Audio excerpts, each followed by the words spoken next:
시기의 문제인데 임종석 네. 실장이 만일에 북한의 김정은 위원장이 그 말이 나오기 전에 그 선언이 있기 전에 했다면 그렇죠. 그거는 왜냐하면 한국의 일각의 보통 사람들도 근데 왜 꼭 통일하려 그래요? 그냥 따로 살면 안 돼요? 이렇게 얘기하는 분들도 있죠. 그러니까. 임종석 실장도 그런 얘기를 뭐 옛날 전대부장이었던 거 이런 걸 다 떠나서 할 수 있었는데 하필 김정은 위원장이 하필. 국가 대 국가로 대하겠다. 뭐 이렇게 하고 난 뒤에 지금 벌어지는 일들이라 이게 오비일학이고 뭐 북한의 그 전략에 놀아나는 거 아니냐. 그래서 뭐 오세훈 시장은 중북인 줄 알았더니 충북이다 뭐 이런 얘기도 했는데 그런 비판을 뭐 받을 수 있죠.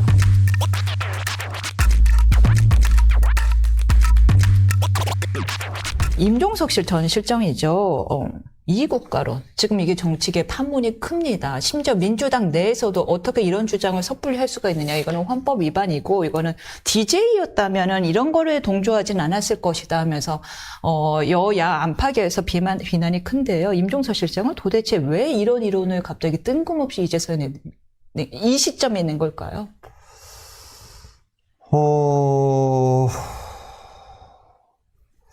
이게 북한의 김정은 위원장이 그 두 국가론을 얘기를 했죠. 작년 12월에. 뭐, 네.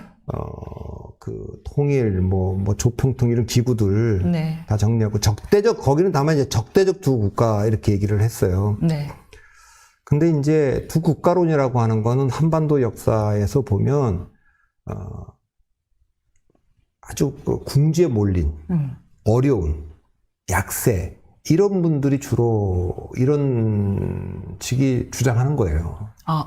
그러니까 이제 궁지에 몰렸을 때 나오는 거다. 예. 73년도인가 우리 유명한 그 박정희 대통령의 6.23 선언이라는 거 있잖아요. 6.23 선언이 뭐냐면 그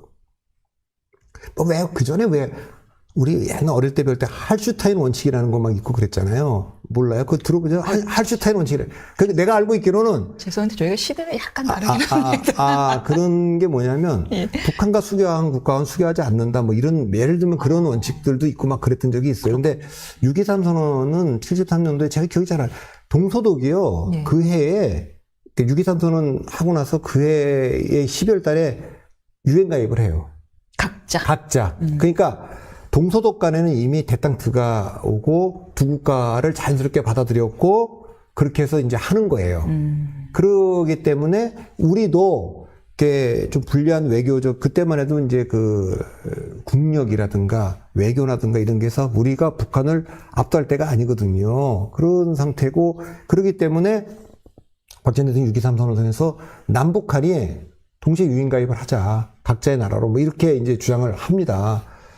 그게 유명한 6.23 선언인데, 그러니까 우리가 그때만 해도 조금 어떻게 보면 더 위에 있는 입장이 아니었던 거예요. 였기 때문에. 당연히 이 얘기에 대해서 북한은 반대했죠. 이건 분단을 고착하려는 거다.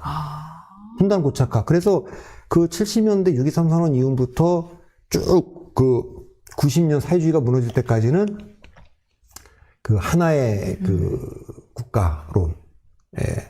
북한은 이제 북한이 오히려 그렇죠. 더, 그러니까 운동권의 80년대는 다 나머지가 이런 것들은 다 그 유엔 가입이나 이런 거는 분단을 고착하려는 거다라서 반대를 한 거예요. 운동권도. 임종석 그 실장도 전대협 때는 당연히 그 기조에서 통일의 꽃을 보냈잖아요. 당연히 그렇게 한 거죠. 그렇게 한 거고 두 번째 변화는 언제냐면 사회주의가 무너졌을 때예요.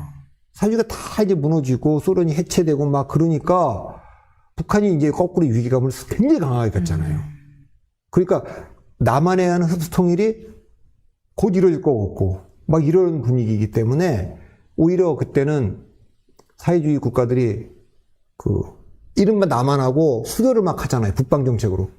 그런 위기 속에서 결국 그 유엔 가입 이 얘기를 이제 받아들이죠. 그래서 남북한 유엔 가입이 91년도에 온 거고 지금 이 두 국가론에 배경되는 분들도 이미 그때 남북한이 동시에 유엔에 가입하는 순간 국제법상 그 헌법은 사실 이 사문화된 거다 이런 얘기가 있죠. 정세현 전 통일부 장관이죠. 그렇게 보는 분들도 있어요. 어차피 국가 대 국가로 했고 다 그렇게 한 거니까. 그럼에도 불구하고 어쨌든 우리는 이제 하나가 된다 해서 뭐 남북 단일팀도 만들고 쭉 온 거. 맞아요. 지난 정권 때 우리 갑자기 그렇게. 단일팀 만들어갖고 열심히 준비했던 하키 선수들 못 나가고 그랬단 말이에요. 하여튼 제가 이거는 이쪽 분야 전문가가 아니니까 이제 깊이는 얘기를 못 하겠어요.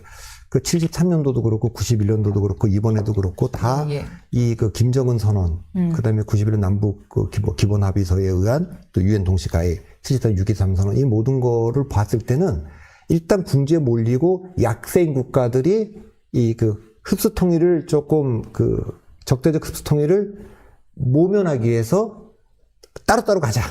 이런 거고. 그런 분석. 예, 이게 이번에도 아마 임종석 실장도 이제 그런 거 아니냐. 지금 북한의 상황이 녹록지가 않고 북한이 뭐 핵과 미사일을 갖고 있다고는 하지만 그 핵과 미사일로 이렇게 남한을 먹을 수 있는 뭐 미국이 지금 그 확장 억제를 하고 있는 상황에서 그런 상황에서 재래식 경쟁에서는 비교가 안 되고 경제 경쟁에서도 비교가 안 되고 제재는 받고 있고 그러니까 이 제재를 풀려면 어쨌든 그냥 완전히 이제 그 국가 대 국가로서 정상적 국가가 돼서 제재도 좀 풀고 좀 그렇게 좀 살자. 그러니까 뭐 북한은 지금 경제도 지금 못 살아나고 있고 핵을 갖고 전쟁을 할 수 있는 게 아니라면 그들 말대로 이 핵은 방어용이라고 한다면 그러면 그런 면에서 조금 이제 어려운 상황이 지금 있는 거 아닌가 그런 느낌이 좀 드네요. 참고로 지금 핵 얘기가 나와서요. 속보 전달해 드립니다. 대통령실에서요. 북 핵실험 가능성에 대하여 미 대선 시점을 포함해서 추가 핵실험이 있을 수 있다라는 가능성을 염두에 두고 있다라고 발표했다고 합니다. 북한은 어쨌든 미국하고 계속 단판을 짓고 싶고 뭔가를 하고 싶죠 지금. 그렇죠. 네. 근데 미국은 이제 반응을 안 하고 있는 거죠. 이 얘기는 그 이용준 씨가 썼던 그 하노이 회담, 싱가포르 회담과 하노이 회담 중간에 그 책이 나왔는데 결국 하노이는 그 노딜로 끝날 거고 그 이 상태 계속 갈 거다. 그 북한이 사실 쓸 수 있는 카드 별로 없다. 이미 그때 예견됐고 그대로 가고 있는 거죠 지금. 그러니까 북한이 자꾸만 미국을 끌어들이기 위해서 뭘 하지만 실제로 지금 이제 중카오의 갈등도 별로 좋지 않은 상황에서 러시아와 우크라이나 전쟁이 언제까지 지속될지도 모르고 그 전쟁이 만일에 끝난다면 북한도 갖고 있는 카드가 별로 없는데 계속 김정은 위원장이 지금 얘기하는 거 보면 경제는 지금 살아나지 않고 그런 어려움이 지금 있고 남북이 다 단절돼 있으니까 민주당 김대중 정부 때나 노무현 정부 때는 문재인 정부만 해도 그게 뭐 개성공단이 되든 금강산이 되든 뭐가 이렇게 오고 가는 게 있고 여기서 뭔가 할 수 있는데 지금 국제 정치 환경이 다 막아놨잖아요. 그러니까 어려움이 좀 있을 겁니다. 뜬금없는 얘기지만 이번 여름이 너무 더웠잖아요. 바로 불과 며칠 전까지도 아침 기온이 27도란 말이었다네요. 저는 그래서 개인적으로 정말 제발 개마고원 좀 개발됐으면 좋겠다라는 생각을 했습니다. 여름에 놀러 가게. 거기는 우리가 여름에 33도 이럴 때도 거긴 낮 최고 기온이 15도인 거예요. 개마고원이라고 정말 오랜만에 들어보는. 개마고 아니 우리가 왜 다른 개마고원이 어디 있습니까? 그 개마고원이 뭐 저 위에 북한 위에 정말 평평한 고원 대지를 얘기하는 건 뭐 이미 알고 계시지만 15도 낮 최고 기온이 15도 16도인데 저기는 여름에 가면 천국이겠다. 저기 개발되면 우리도 좋고 북한도 좋고 얼마나 좋을까. 제발 좀 교류 좀 했으면 좋겠다라는 마음이 좀 들었는데 가보신 건 아니죠? 말하지 않겠습니다. 비밀입니다. 아니 저는 고원 그러면 생각나는 고원이라는 게 우리 어릴 때 개마고원, 그다음에 골랑고원, 막 골랑고원은 저기 모르는 척해야지. 있어요. 시리아하고 이스라엘 사이에서 그래서 그 전략적 요충지니까 뭐 그런 건데 그런 거.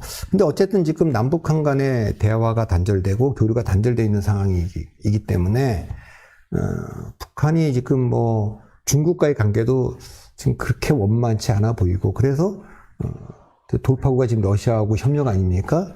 그리고 이제 북한으로서는 계속 갖고 있는 카드 중에 하나가 뭐 어쨌든 일본과의 수교 문제를 통해서 배상을 좀 받으면 이제 그런 건데 그런 모든 문제는 미국과의 관계, 한국과의 관계 풀린 뒤에 얘기잖아요. 일본이 단독으로 어떻게 그걸 할 수 있겠어요? 안 되죠. 그러니까 그런 게 다 막혀 있는 상황이기 때문에 굉장히 어렵고 그런 상황에서 지금 아마 그 두 국가론이 나온 거고 적대적이라는 표현을 썼어요. 그런데 이제 문재인 대통령을 비판했죠. 어떤 적대적인 그 비판했는데 임종석 실장은 뭐 그 얘기는 안 하고 북한 문제를 얘기한 건 아니고 어쨌든 현실 인정하자. 그게 근데 다른 사람 예컨대 정세현 전 통일부 장관이나 이런 분들이 사석에서 이런 얘기를 했다면 아니 뭐 현실을 받아들이자라는 차원으로 듣겠는데 임종석 실장의 전력이 뭐 워낙에 조금 뭐 있다 보니까 이분이 입을 통해서 이 얘기를 하는 거는 그렇게 곱게 들리지는 않아요. 아니 뭐 이제 시기의 문제인데 임종석 실장이 만일에 북한의 김정은 위원장이 그 말이 나오기 전에 그 선언이 있기 전에 했다면 그렇죠. 그거는 왜냐하면 한국의 일각의 보통 사람들도 근데 왜 꼭 통일하려 그래요? 그냥 따로 살면 안 돼요? 이렇게 얘기하는 분들도 있죠. 순수하게 들렸을 예, 거예요. 그렇게 들리는 중에 오히려 이 통일 지향성이 그 통일을 가로막고 있는 거 아니냐. 오히려 그냥 따로 그냥 정상적으로 유엔도 동시에 가입해 있는 상황이니까 그 중국과 소련이 그때 한국하고 수교했는데 그때 미국과 일본도 북한하고 수교했어야 되는 거 아니냐. 그게 이제 뭐 교차 수교 승인이라는 얘기가 계속 있었던 거 아닙니까? 그러니까 그런 거를 좀 했었으면 좋았겠다는데 교차 승인도 계속 운동권이 반대했단 말이에요. 아까 뭐 똑같은 70년 6.23선언 반대한 것처럼 그거는 분단을 고착화하게 되는 거다. 이런 거였고 우리는 계속 얘기했죠. 교차 승인 하자. 그런 거 남북한 교차 승인론. 지금에 와서 보면 미국의 대사관이 평양에 있고 일본의 대사관이 평양에 있는 게 좋다. 뭐 이렇게 얘기하는 사람들이 보통 사람들도 학자들이 아니어도 있죠. 일각에. 믿습니다. 예. 그리고 뭐 많죠. 점점 늘어나죠. 그때 임종석 실장도 그런 얘기를 뭐 옛날 전대부장이었던 거 이런 걸 다 떠나서 할 수 있었는데 하필 김정은 위원장이 하필. 국가로 대하겠다. 뭐 이렇게 하고 난 뒤에 지금 벌어지는 일들이라 이게 오비일학이고 뭐 북한의 그 전략에 놀아나는 거 아니냐. 그래서 뭐 오세훈 시장은 중북인 줄 알았더니 충북이다 뭐 이런 얘기도 했는데 그런 비판을 뭐 받을 수 있죠. 믿을 수 있다. 그리고 이제 민주당 내에서도 이게 통일되기는 어려울 겁니다. 그래서 한편으로는 그런 생각도 듭니다. 임종석 실장이 하필이면은 다소 용어까지 김정은 위원장과 같은 용어를 쓰면서 의심을 받고 있는 이 상황, 뭐 본인이 의심을 받을 수밖에 없는 상황이라는 걸 알면서도 이 얘기를 꺼낸 거라면 가교 역할을 한 거 아닌가? 지금 북한이 뭔가 한국에 SOS를 치고 있는 거 아닌가 하는 생각도 들어요. 임종석 실장을 통해서. 우리가 이렇게 궁하다. 아니 그거는 뭐 제가 뭐 전문가니까 잘 뭐 정보도 없으니까 전혀 모르겠는데 네. 북한이 궁한 건 사실인 것 같아요. 네. 북한이 그 하노이 회담 때 보면 그 다급함이 드러났잖아요. 그 노드릴 끝날 때 뭐가 될 줄 알고 왔는데 시간이 없다라는 말을 계속 했어요.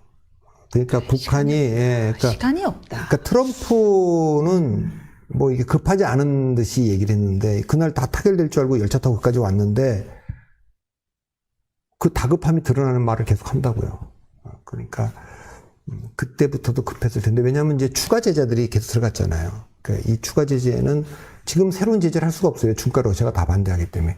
그때 그래도 작동할 때 만들어 놓은 거고 이걸 풀지도 못하는 상황이에요. 그러니까 지금은 중국과 북한, 러시아가 그냥 좀 해주고 있지만 거기도 중국은 진짜 안 내켜 하면서 하고 있죠. 눈치를 보잖아요. 네. 미국의 제재를 받으면 어려우니까 네. 조심조심한다고요. 맞아요. 그러니까 이게 서운한 거지, 북한은. 그러니까 지금 러시아하고 하는데 러시아하고 군사 협력이라는 게 러시아도 나중을 생각해보면 부담스러운 거고 북한도 부담스러운 거예요. 왜 북한은 아무리 중국과 러시아 사이에서 등거리 외교를 한다 그러지만 자기들이 더 필요한 나라는 중국 아니겠습니까? 맞습니다. 그러니까 네. 그런 점이 어려운 것 같긴 한데 예. 한국에서는 이게 뭐 별로 그렇게 그닥 파장이 있을 것 같지는 않고 이게 70년대 초반부터 지금까지 쭉 40년간 진행되는 양상을 보면 힘이 있는 쪽, 우위에 있는 쪽은 안 받아들입니다.